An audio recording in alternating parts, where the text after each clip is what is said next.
السلام عليكم. النهاردة هنعمل مع بعض الكنافة بالمكسرات بطريقة مميزة جدا، يعني عمرها ما هتبوظ معاكي تاني. هنعتمد الطريقة دي وهتبهري الكل بيها. كنافة مظبوطة جدا، أخدة قرمشة خفيفة جدا من بره، طرية وجميلة جدا من جوه. تعالوا مع بعض ندخل على طريقة التحضير، بس ما ننساش لايك للفيديو واشتراك في القناة ومشاركة لكل حبايبنا. نسمي الله ونبدأ في الوصفة بتاعتنا. أنا في الأول كده في حلة معايا نزلت بكوبايتين من السكر، نزلت عليهم بكوباية ونص من المية، ونزلت كمان بعصير نص ليمونة. وفي الوقت ده كده هنزل بباكت من الفانيليا. الفانيليا بتدي ريحة جميلة جدا للشربات أو السيرم. وفي الوقت ده كده هنزل باتنين معلقة كبيرة من عسل الكلوكوز. عسل الكلوكوز بيدي تقل كده للشربات، وبيدي كمان اعتدال في كمية السكر فيه. هارفعه على النار كده عالية لحد الغليان، وبعد ما يغلي هاسيبه كده على النار 4 دقايق على نار هادية جدًا، وبعد كده هاطفي عنه. ولو ما ضفناش عسل الكلوكوز هيبقى هنسيبه على نار هادية 8 دقايق. وفي الوقت ده كده تعالوا يالّا مع بعض نحضّر حشو الكنافة. أنا معايا كده شوية من المكسرات، فول سوداني وشوية كده من اللوز. وبدأت في الوقت ده كده إن أنا أنزل كمان بشوية من الزبيب اللي هو العنب المجفف. وفي الوقت ده نزلت كمان بشوية من جوز الهند. في الوقت ده نزلت كمان ب2 معلقة كبيرة من الشربات التقيل اللي حضرناه مع بعض في أول الفيديو. بدأت كده إن أنا أقلب كده المكونات كلها مع بعضها كويس جدًا. وممكن نضيف أي نوع مكسرات إن حضرتِك تفضّليه زي ما تحبيه. يعني ممكن تشيلي نوع مكسرات أنا حطيته وتحطي نوع تاني زي ما تحبي. في الوقت ده كده بدأت كده إن أنا أنزل كده أو معايا في الوقت ده نُص كيلو من الكنافة.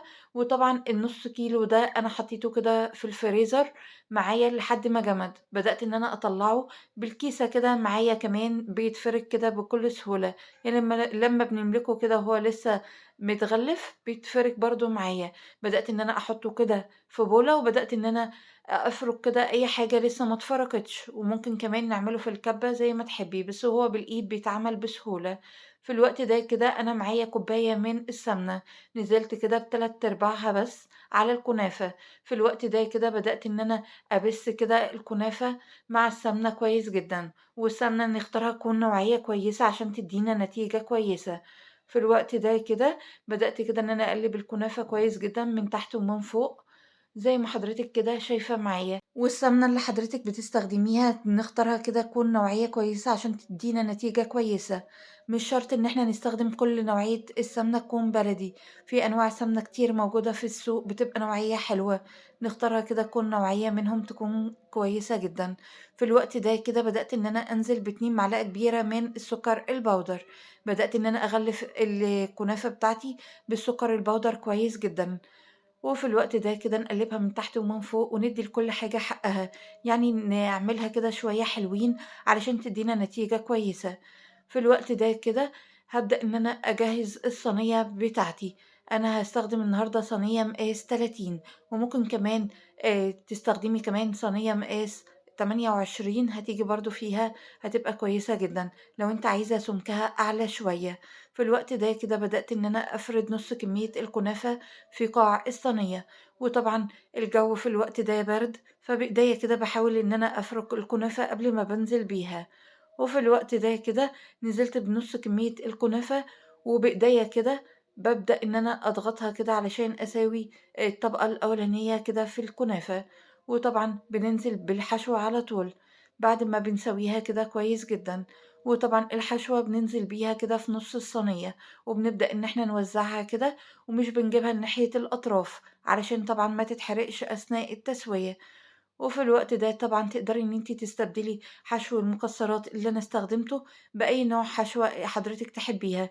ممكن تستخدمي حشو القشطة أو اللي هي الكريمة الكدابة زي ما تحبي، أو تستخدمي أي نوع مكسرات أنا ما استخدمتوش النهارده، يعني أي نوع أنتِ تفضليه. في الوقت ده كده بدأت إن أنا أفرد المكسرات بتاعتي وما قرّبتهاش طبعًا من حافة الصينية. وفي الوقت ده كده هابدأ إن أنا أحط شوية كده من الكنافة ما بين الحشوة وما بين حافة الصينية، علشان طبعًا الحشوة بتاعتي ما تتحرقش أثناء التسوية. في الوقت ده كده طبعًا أنا عاطية الصينية دهنة حلوة جدًا من السمنة، من تحت ومن الأجناب كمان علشان تدّيني لون جميل. وفي الوقت ده كده وبعد كده ما حطيت الكنافة على أحراف الصينية، هابدأ إن أنا أحط كده باقي الكمية فوق الحشوة بتاعتي، زي ما حضراتكم كده شايفين معايا. بدأت كده إن أنا أحط باقي الكمية مع إن أنا بافرُكها بإيديّا كده قبل ما بانزل بيها. في الوقت ده كده بابدأ كده إن أنا أوزّع الكنافة بتاعتي على الصينية كلّها. وبإيديّا كده بابدأ إن أنا أساوي كده الصينية، يعني باخلّيها كده كلّها سمك واحد، وبابدأ كده إن أنا أضغطها بإيديّا. وطبعًا الكنافة بتعوز ضغطة حلوة جدًا، يعني بنضغطها كده بإيدينا، وبنجيب كمان كده كيس تلاجة وبنبدأ إن إحنا نفتحه، وبصينية أصغر بنبدأ إن إحنا نضغطه كده كويس جدًا. وطبعًا أنا استخدمت هنا الكيس علشان طبعًا الصينية اللي باضغط بيها صينية ألمونيوم، لو الصينية بايركس مش هنستخدم الكيس أبدًا. وكده بقت الكنافة معايا تمام. في الوقت ده أنا معايا ربع كوباية السمنة اللي أنا ركنتها كده معايا على جنب، هابدأ كده إن أنا أوزعها على الصينية على وش الكنافة كده من فوق، بالمعلقة كده بابدأ إن أنا أوزعها. يعني الخطوة دي بتبقى جميلة جدًا علشان طبعًا بتدّي لون جميل جدًا برضه للكنافة. يبقى الكنافة معانا كده متقلّبة كده ومبسوسة في السمنة، والباقي كده نبدأ إن إحنا نحطّه على وش الصينية. بندخّلها فرن سابق التسخين على درجة حرارة 200، يعني درجة حرارة وسط، رف أوسط. أول كده ما بتاخد اللون كده من الأحراف والكنافة كده بتسيب من الصينية، يعني بتبدأ كده إن هي ترُك والأجناب كده بتاخد اللون الأصفر، بابدأ إن أنا أشغّل عليها الشواية من فوق على الهادي، لحد كده ما بتاخد اللون بابدأ إن أنا أخرّجها وبادّيها الشربات التقيل الدافي. بندفّيه كده بندفّي الشربات قبل ما بندّيه للكنافة. أخدت قد إيه من الشربات، أخدت الكمية كلّها. في الوقت ده كده أخدت الكمية وما شاء الله بتشربها كده، ده بيدُل إن هي الكنافة معايا ناجحة جدًا. في الوقت ده كده غطيتها معايا كده معايا 5 دقايق، وبدأت إن أنا أقلبها على طول وهي دافية. كانت معايا بالشكل اللي حضراتكم شايفينه معايا، ده بيكون شكلها. تقدري تزينيها كده بشوية كمان من المكسرات أو تحطي عليها أي زينة. أنا بدأت إن أنا أقدّمها كده بدون أي زينة، هي لوحدها كده بسم الله ما شاء الله جميلة جدًا. بدأت إن أنا أطلّع منها قطعة كده علشان أورّيها لكم. ما شاء الله جميلة جدًا. والمكسرات تقدري إن أنتِ تطحنيها أو تحطيها زي ما هي كده زي ما تحبي. أنا طحنتها النهارده بالنسبة للوز والفول السوداني. أتمنى إن يكون الفيديو عجبكم، وباعتذر عن الصوت النهارده، لإني طبعًا تعبانة شوية. أتمنى إن أنتم تدعوا لي كده إن ربنا يتم شفايا.